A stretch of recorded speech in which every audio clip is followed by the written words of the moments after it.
In today's episode, Angus and we're going to be chatting about confidence and how to build it before you step on stage. So, Angus, my first question to you is, do you believe that people are born with confidence?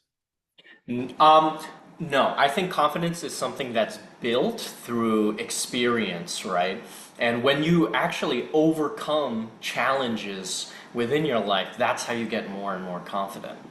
Yeah, for me, like when people say, "Oh, this person's just naturally confident," I really don't believe it either. I do think that people are confident in some areas of their life, but less confident in others. But I do think it's a trait that can be cultivated throughout their lives through experience, like you said. So, what are some things that you've seen like really confident speakers do? Yeah, so I think one of the first things is that when they enter any space or on the stage, they're the way that they walk and the way that they carry themselves is it has an air of authority, I guess. They don't shy away from these big moments. They actually embrace them and try to make it their own. And so they just have this kind of aura. Totally agree. Like when you're truly confident, nothing can stop you. And not, like you see it in their aura, like you said, but they're also like their body language. They stand up tall, their chin is up, elevated, right? They speak with a more power in their voice. Their gestures are very calculated. I've seen a lot of confident people very prepared. Mm, Really confident people have practiced hundreds of times.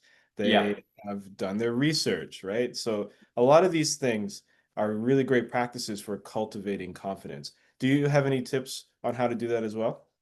Yeah, so the thing with preparedness that I think, maybe before going into some of the routines of like how to build that preparedness, another thing is to really recognize that being prepared is important. I've met a few founders who've contacted me saying that they get very nervous on stage, and one of the first things I ask them is that how long have you practiced your speech? How long have you practiced your presentation?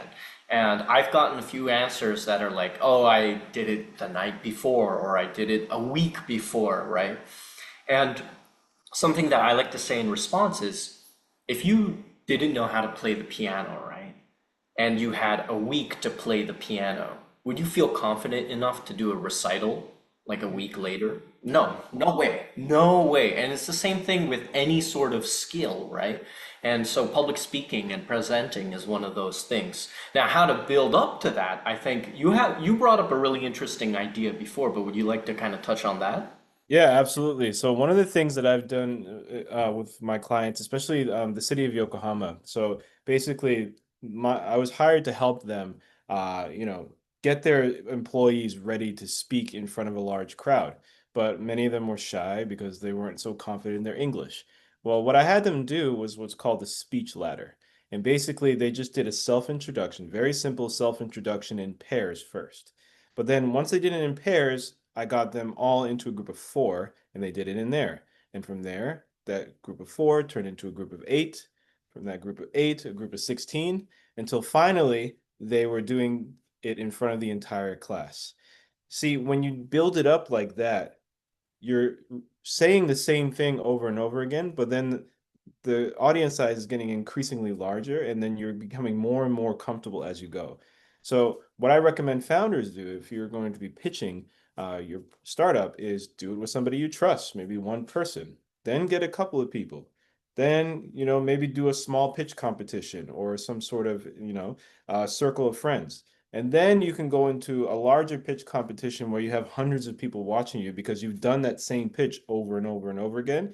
You can It also helps with memorization, right? It helps you feel more confident when answering questions and delivering it on stage. Yeah, that's a really good like scaling it upwards because I think some of the things that I feel completely shut down your confidence is when you jump into like the deep end of the pool right off the bat, right? Like people that, haven't scaled it upward and then all of a sudden they have to go up on stage and speak to 100 people. That is a very terrifying experience, and that bad experience can completely shut down your confidence and joy for public speaking and presenting. So kind of scaling it upwards like that is helps you build that confidence. And I think adding on to that, another thing that I like to do, it's a little bit difficult when you have a reserved space, but what I like to do is, if possible, kind of start off building the space in increments as well. So like maybe starting off in a more intimate setting, maybe like speaking to your friend in your living room, somewhere that you're very comfortable with. And then, okay, moving on into a larger space, like a classroom, right? Something that you're not too familiar with. It's not too big, not too small. It's kind of like the medium size. And then finally moving into a larger, maybe like auditorium or something like that. Mhm. Building the space can kind of build your confidence as well, because I think a lot of times people get terrified of the size of the room as well.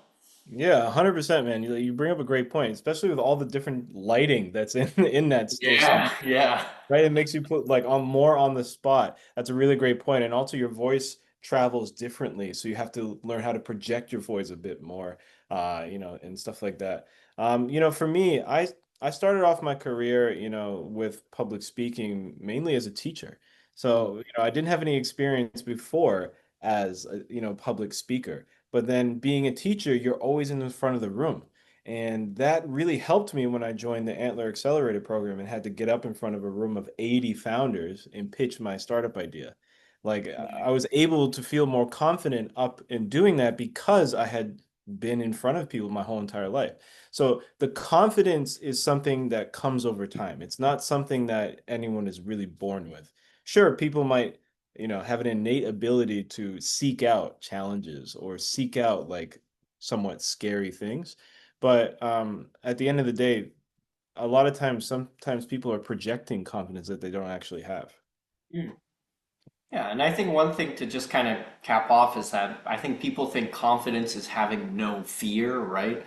But I think you're always going to be nervous. You're always going to be a little bit, terrified of the experience. But it's about overcoming that, right? And having the strength to go beyond that, which I Actually, you think bring is up a the key. really good point, man. Yeah, absolutely. Because you know, if you're not nervous for whatever speech or pitch or anything that you're doing, then it's probably not a big enough moment for you.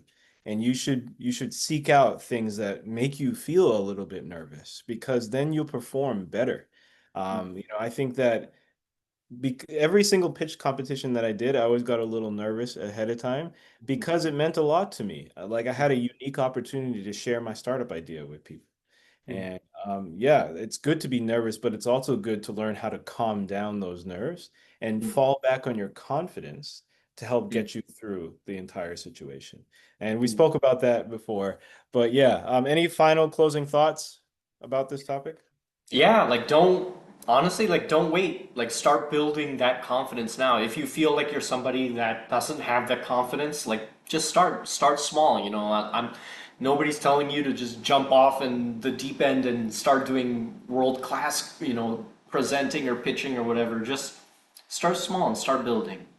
Yeah, minimal viable action, right?